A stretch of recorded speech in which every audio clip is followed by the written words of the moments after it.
Hi, രാവിലെ തന്നെ കുളിയും കഴിഞ്ഞത് എവിടേക്കാണ് രണ്ടും കൂടെ എന്നല്ല ആലോചിക്കുന്നത്. പറഞ്ഞുതരാം. ഇന്ന് നല്ലൊരു സൺഡേ അല്ലേ, അപ്പോൾ പിന്നെ ഞാനും കണ്ണേട്ടനങ്ങ് ഓഫ് എടുത്ത് എന്നാൽ ഒന്ന് പുറത്ത് പോയിന്ന് വരാമെന്ന് വിചാരിച്ചു. നേരെ ഞങ്ങൾ വണ്ടിയും കൊണ്ടുപോയത് കോഴിക്കോട് റെയിൽവേ സ്റ്റേഷനിലേക്കായിരുന്നു. അവിടെ പോയി കണ്ണേട്ടൻ പേ പാർക്കിങ്ങിൽ വണ്ടീനെ കയറ്റി വെച്ചു. നേരെ ഞങ്ങൾ പോയി ടിക്കറ്റ് എടുത്തു.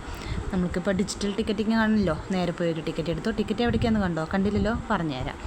ട്രെയിൻ കുറച്ച് നേരം വെയിറ്റ് ചെയ്യേണ്ടി വന്നുള്ളൂ കേട്ടോ, പെട്ടെന്ന് തന്നെ വന്നു. അങ്ങനെ ഞങ്ങളിത് കയറിയിരുന്നു. രാവിലെ ആയതുകൊണ്ടാണോ എന്താണെന്നൊന്നും അറിയില്ല, ട്രെയിനിൽ തിരക്കുണ്ടായിരുന്നില്ല, സുഖമായിരുന്നു. അങ്ങനെ ഇരുന്ന് കുറച്ച് നേരം കഴിഞ്ഞതും ട്രെയിൻ മൂവ് ആവാൻ തുടങ്ങി. മൂവായപ്പോൾ ആ ഒരെണ്ണം എത്തി നോക്കുന്നുണ്ട്. ആരാന്ന് എത്ര പറഞ്ഞാലും മനസ്സിലാവാത്ത കൂട്ടത്തിൽപ്പെട്ട ഒരാളത്. ഇങ്ങനെയാണ് പല അപകടങ്ങളുണ്ടാകുന്നത്. പോട്ടെ, പറഞ്ഞിട്ട് കാര്യമില്ലല്ലോ.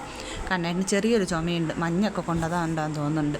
അങ്ങനെ ഞങ്ങളിത് എവിടെ എത്തിയെന്ന് കണ്ടോ? ഞങ്ങൾ കണ്ണൂർ റെയിൽവേ സ്റ്റേഷനിൽ അവിടെ എത്തി.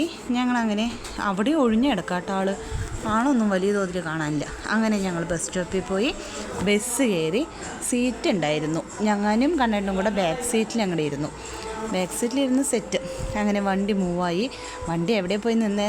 അതെ, നമ്മുടെ മുത്തപ്പൻ്റെ ക്ഷേത്രത്തിൽ. നേരെ മുത്തപ്പൻ്റെ അവിടേക്കായിരുന്നു ഞായറാഴ്ചയായിട്ട് പോകാമെന്ന് തോന്നിയത്. നേരെ അവിടെ പോയി. പതിവിലും കൂടുതൽ തിരക്കുണ്ടായിരുന്നു.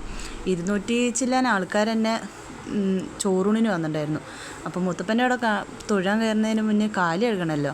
നേരെ ഞങ്ങൾ രണ്ടുപേരും കൂടെ കുളത്തിൽ പോയി കാലൊക്കെ ഒന്ന് കഴുകി, കുളമൊക്കെ ഒന്ന് ജസ്റ്റ് ഒന്ന് നിന്ന് കണ്ട് അങ്ങനെ ഞങ്ങൾ തൊഴുതാൻ വേണ്ടി കയറി. തൊഴുതിയെല്ലാം കഴിഞ്ഞ് തൊഴാൻ വേണ്ടി കയറിയതൊന്നും എടുക്കാൻ പറ്റിയില്ല കേട്ടോ. നമ്മൾ ഉള്ളിലോട്ടൊന്നും എടുക്കുക, കാരണം ഞാൻ പറഞ്ഞില്ലേ പതിവിലും തിരക്കുണ്ടായിരുന്നു എന്ന്. നേരെ എന്നിട്ട് അവിടെയുള്ള അപ്പുറം ഇപ്പുറത്തെ കാഴ്ചകളൊക്കെ കണ്ട് നമ്മൾ ഫ്രണ്ട്ലി ബഡ്ജറ്റായിരുന്നു യാത്ര. പ്രത്യേകിച്ചൊന്നും വാങ്ങിയില്ല. പിന്നെ മോളും ഇല്ലല്ലോ കൂടെ. പിന്നെ വേണമെന്ന് പറഞ്ഞാൽ വാശി പിടിക്കാൻ ആരുമില്ല.